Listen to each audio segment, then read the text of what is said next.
কিরে বল্টু, শুনলাম শীত আসার পর থেকে নাকি তুই এখনো গোসল করিসনি।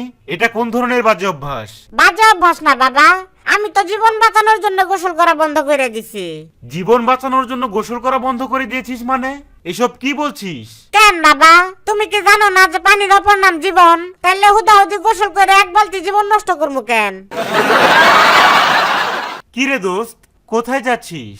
এই তো দোস্ত, আজকে আমি এমন একটা জায়গায় যাইতেছি, যদি সেই জায়গা থেকে ফিরে না আসতে পারি তাহলে আমার মাফ করে দিস।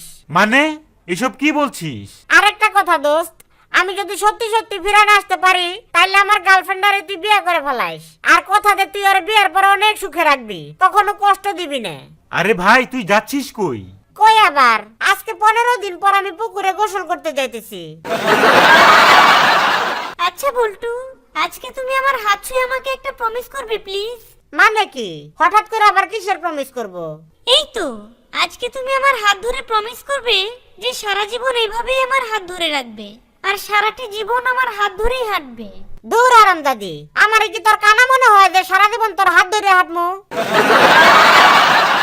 ডাক্তার সাহেব, সকাল থেকে আমার শরীরে অনেক ব্যথা করতেছে, ব্যথায় আমি একদম মরে যাইতেছি, আমারে বাঁচান।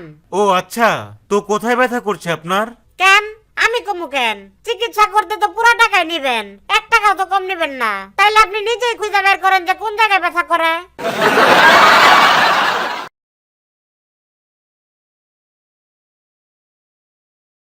কি রে দোস্ত, এভাবে মন খারাপ করে বসে আছিস কেন?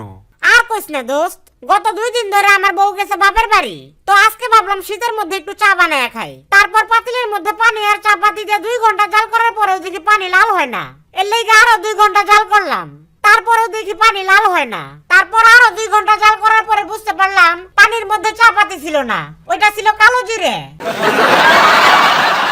আচ্ছা বল্টু, তুমি না আমাকে বিয়ের আগে প্রমিস করেছিলে যে বিয়ের পর আমাকে একদম রানীর মতো রাখবে, কিন্তু আজকে তুমি আমাকে এই কোন হালে রেখেছো?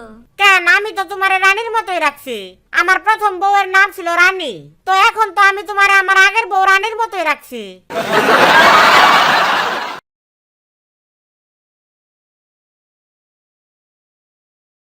কি ব্যাপার বল্টু, শুনলাম তুমি নাকি আমাকে রেখে পাশের বাসার বৌদিকে নিয়ে সিনেমা দেখতে গিয়েছিলে?